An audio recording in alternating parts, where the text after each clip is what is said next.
Your hair is unique to you and it's a journey, okay? It's gonna be a hard journey.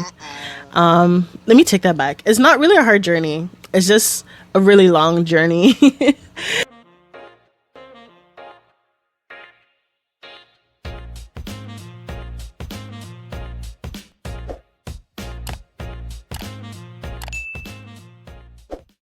Hi y'all, my name is Chrissy and welcome back or welcome to my channel.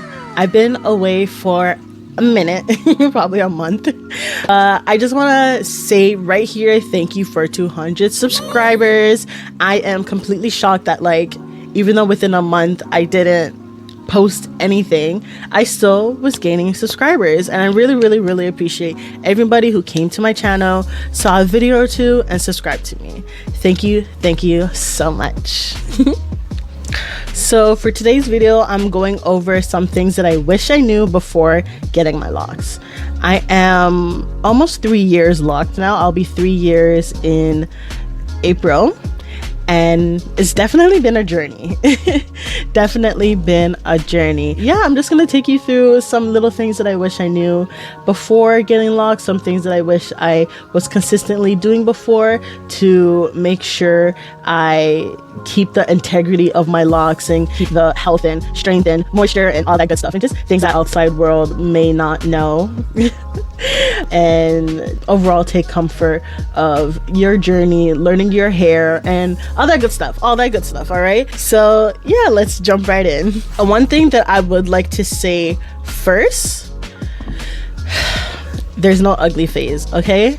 When I first got locks, I went to YouTube University and I was just seeing everybody talking about the ugly phase. And the ugly phase, to really define it, it's basically when you start locks and it's really fizzy, it's budding up, it's in that very early stages of it forming into a mature lock, but not quite there, so it's really fizzy. It's a growing stage. You're gonna have to see the quote-unquote ugly before you see the beauty, matured locks. And honestly and really and truly, there's beauty in those stages, okay? I remember when I got my locks, when I did my own locks, actually, I would wash it and it would get really fizzy, and before I went to retwist it, my mom happened to see it and she'll ask me, "Oh, are you still locking your hair?" I'll show you what it looked like. But it's yeah, I'm still locking my hair. I know you don't know, but this is a process. It's not retwisted, I just washed it, so it's gonna get back fizzy, you know what I mean? So it takes a while, and you're gonna get looks, but you can always either find a style for your starter locks, or you can wrap it up in a scarf, or you can just in general embrace your locks. And that is one thing that I really learned how to do throughout my lock journey, is embracing my locks, embracing my ends, embracing the roots where aren't locked. They will never fully be locked unless I interlock it or crochet it.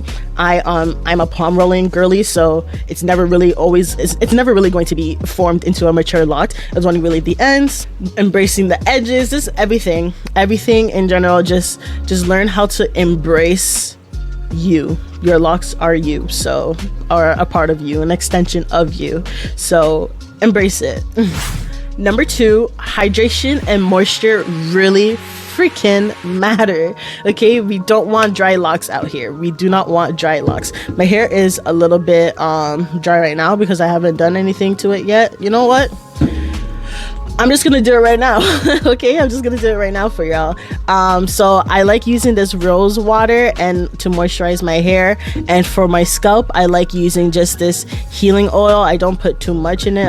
It's nothing too heavy that will cause buildup, but I like to do it every 3, maybe 2 days, depending on how much my hair needs it and my scalp needs it. But moisture really freaking matters, okay? Just like how your body needs water, your hair needs water as well. And that's another thing. Make sure you drink your water, okay? I have some water right here. 3 of these bottles a day will do you good. Try to skip out on the juices and just drink your water. If you need to flavor it, flavor it. If you need to put some cucumbers, put some lemons in it to spice it up a little bit, do that, because your body, what is it, like, is 70% water, and you need to continuously replenish your body with that water to make it healthy. All right, drink your water and hydrate your hair with water.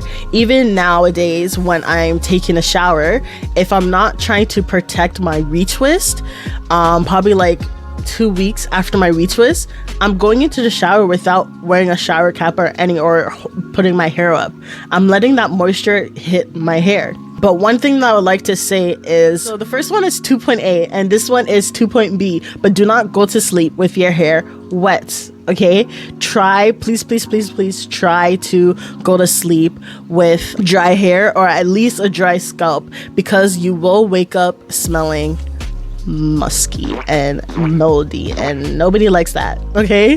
Nobody likes that. Like, I've done that once or twice before, and the next morning I had to wash my hair again. It's very annoying. You're gonna probably waste money if you went to go get a retwist somewhere, or if you did a retwist yourself, you're wasting your time and everything. So please make sure you dry your hair before you go to sleep, or invest in like a hooded dryer. I have one, I'll show you guys right here. Or you can get like one of those like $50 hair caps that like you can put your blow dryer inside of it.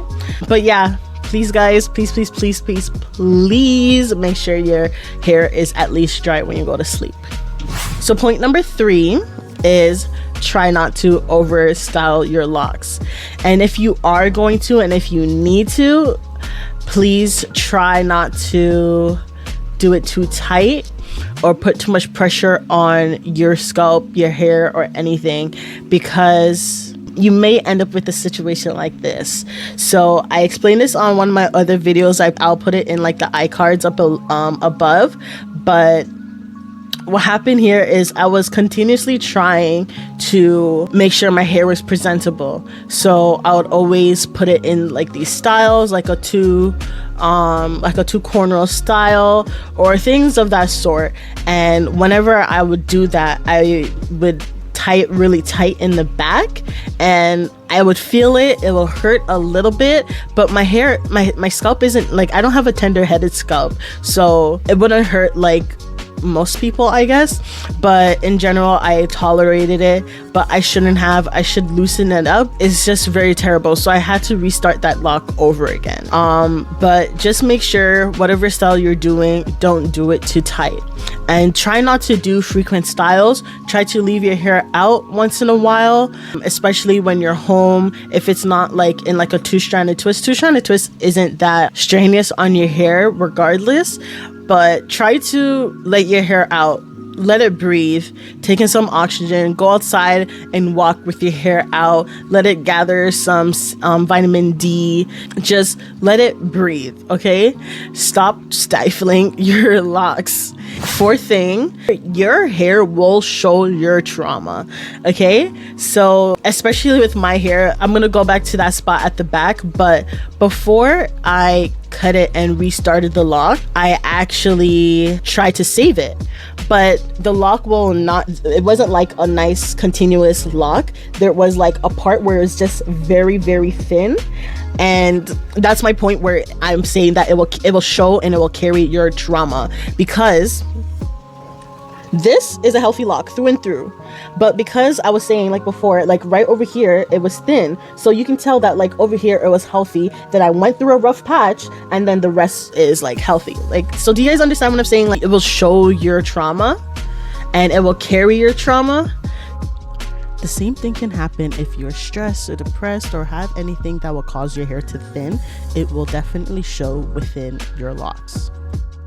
I've also seen a lot of people who go through like a really hard time, and they had locks, and once they overcame it, they cut their locks off because they didn't want to carry that trauma around with them. I am not that spiritual, and this is also leading into my, I don't know if this is 1, 2, 3, 4, 5th tip or thing that I wish I knew, or just in general. You don't have to start your locks for a spiritual reason, okay? A lot of people think that people with locks are very spiritual, they're in touch with themselves, and they're grounded and whatever. But for me, it wasn't spiritual at all. I just really wanted locks. I liked the look of it. And at that time, I was actually like a basement hairstylist. So I was doing like a lot of hairstyles and locks mainly. So I just gravitated to it and I really like it, so I did it myself, and that's basically it. That's the reason why. I always felt like I was going to do locks and I just eventually did it. I honestly wish that I started it a long time ago, but I was experimenting with my loose natural hair, getting weaves, cutting it short, dyeing it, bleaching it, all that good stuff, right? So I was really just experimenting before getting into this stage, and I love this stage. I'm pretty sure I'm going to have my hair get as long as I possibly can. Maybe up to my waist is possibly the longest, and I'll just continuously cut it from there on out, but we'll see. Maybe I'll change my mind and make it just sweep on the floor. The sixth thing that I wish I knew is how much I was not going to miss my loose natural hair, because I don't know, I really felt like I had the freedom to do whatever, whenever with my loose natural hair, and it wasn't necessarily the same with my locks. So I was gonna be missing the weaves and missing the braids and missing whatever that I used to do, until I realized I can still do those things today. I can wrap my hair up and put it underneath a wig cap and slap a wig on my hair if I really wanted to. I can put extensions in my hair, and I've done that before, and you know, just rock it like that. There's so many, your locks are so versatile, it's not even funny. I don't really think it's like talked about a lot how versatile locks are, because people think like, oh, it's permanent. Well, it is permanent in a way. You can comb it out, but they think like, oh my god, you're gonna be so stuck in this one little box, but they don't realize how big that box really is. There's so many things that you can do with your locks, guys. Don't be afraid to get it, because again, you can do whatever you're doing now with your locks. You can do like a two-stranded twist out. You can put it up in bantu knots. You can do your little boho twist and dread extension here, and what's that thing called?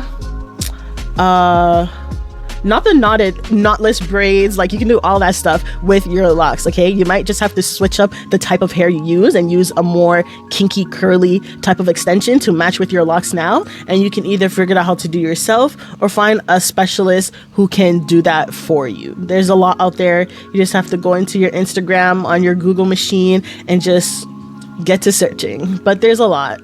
Number 7 is you will save a lot of money. Okay, when I say you'll save a lot of money, you will save a lot of money. Let me show you the products that I use. And there's a couple things that I will just post on the screen. Shampoo and conditioner. I use this when I was a loose natural, still use it to this day. Shiny Jam to hold my locks, or I'll use the Jamaican mango and lime product, that one, instead of the jam. Healing oil, rose water or just simply water, some clips, elastic bands, an edge brush, and a regular rat tail comb. And that's it. And I don't have to rebuy them frequently because I'm doing my hair every 4 to 6, maybe sometimes even 8 weeks. The last time I did a retwist was for my video. I'll put it up in the iCards. But that was like, what, 6 weeks ago? Maybe even more, a little bit less. But yeah, I don't do my hair often. If anything, I'm just using some gel, swooping up my edges, and that's literally it. And I don't even swoop them up too much. Look at that. My boyfriend even has locks. I did his locks for him and uses the same products. So the only thing for him is that like he gets like dandruff a lot, so I like buying a clarifying shampoo for him for his scalp, and that's usually something that with like tea tree oil or some peppermint or what have you. But in any case, you don't have to buy a lot of products, and your products will last a very long time.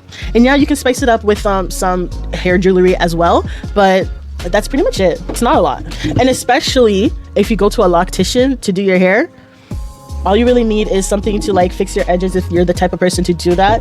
Like hair ties as well, to like tie up your hair once in a while. Bonnet, a scarf, but that's really it. I think I need about like 10 products right there, and I just don't think that's a lot, to be honest. For me, I don't think that's a lot. And when it comes to finding a loctician, most times with the hairstyles that you would get, the prices range from like 70 to like 150. I really don't see a lot of people on like Instagram or hair pages in general that are more than 150. Maybe that's just because of the length of hair that I have, and maybe it's more expensive the more length you have and the more locks you have.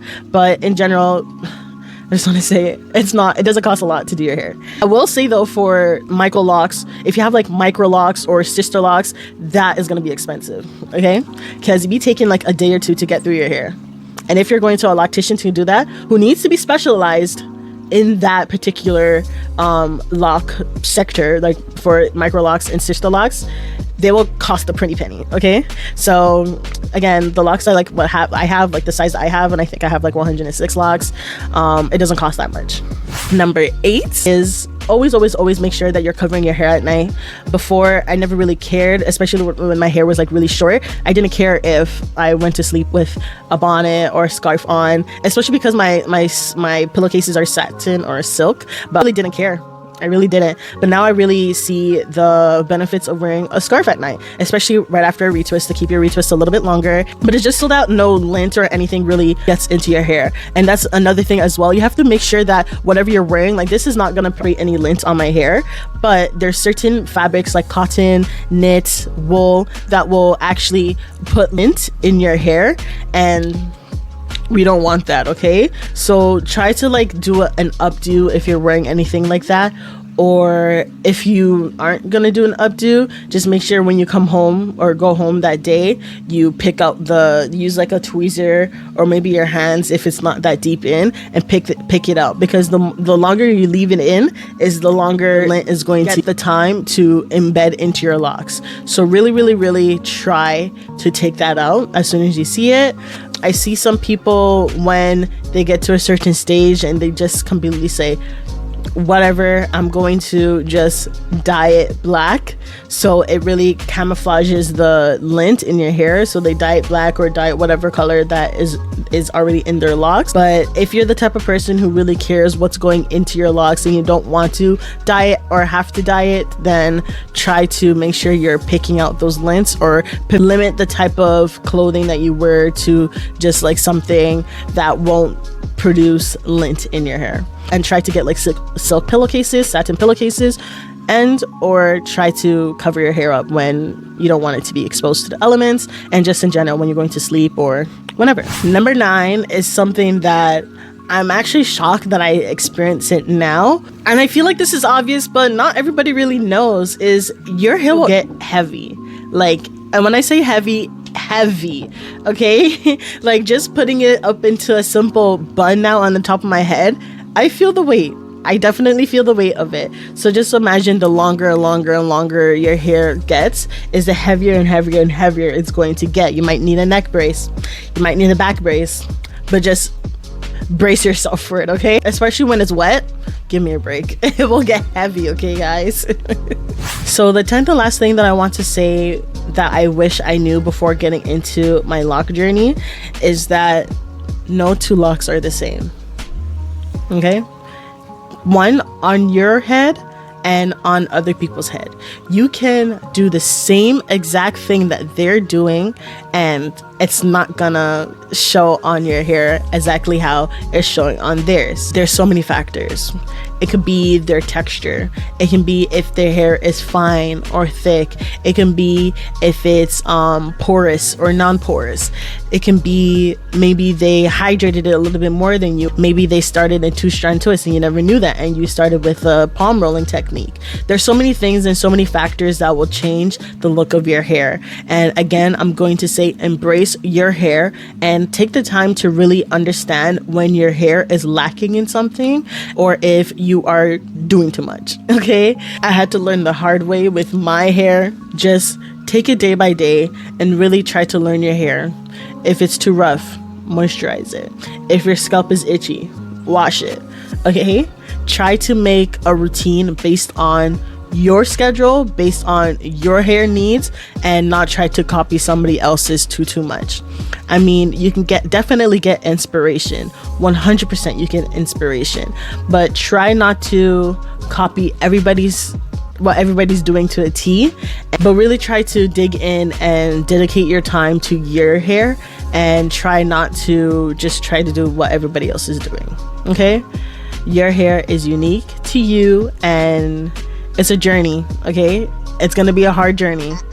Let me take that back. It's not really a hard journey, it's just a really long journey. It's with you for life, unless you cut it off and start over or comb it out. It's with you for life. So learn more about yourself, learn more about your hair.